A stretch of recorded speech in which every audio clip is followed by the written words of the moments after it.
ವೃಕ್ಷಮಾತೆ ತುಳಸಿಗೌಡ ವಿಧಿವಶರಾಗಿದ್ದಾರೆ. ಅಂಕೋಲಾ ತಾಲೂಕಿನ ಹೊನ್ನಳ್ಳಿಯ ಪದ್ಮಶ್ರೀ ಪ್ರಶಸ್ತಿ ಪುರಸ್ಕೃತೆ ತುಳಸಿಗೌಡರವರು ಇಂದು ಸಂಜೆ ದೈವಾಧೀನರಾಗಿದ್ದಾರೆ. ವರ್ಷಕ್ಕೆ 30,000ಕ್ಕೂ ಹೆಚ್ಚು ಸಸಿಗಳನ್ನು ತುಳಸಿಗೌಡರವರು ನೆಟ್ಟು ಬೆಳೆಸುತ್ತಿದ್ದರು. ಲಕ್ಷಾಂತರ ಗಿಡಗಳನ್ನು ಬೆಳೆಸಿ ಪಾಲನೆ ಮಾಡಿದಂತಹ ಕೀರ್ತಿ ತುಳಸಿಗೌಡರವರದ್ದು.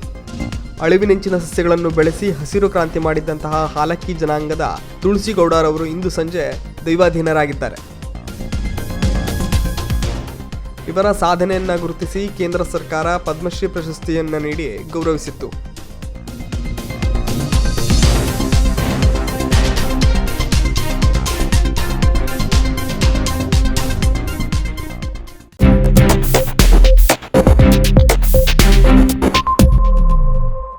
ವೀಕ್ಷಕ ಮಹಾಪ್ರಭುಗಳೇ, ನಮ್ಮ ಚಾನಲ್ ಅನ್ನು ಸಬ್ಸ್ಕ್ರೈಬ್ ಮಾಡಿ, ಶೇರ್ ಮಾಡಿ, ಪ್ರೋತ್ಸಾಹಿಸಿ.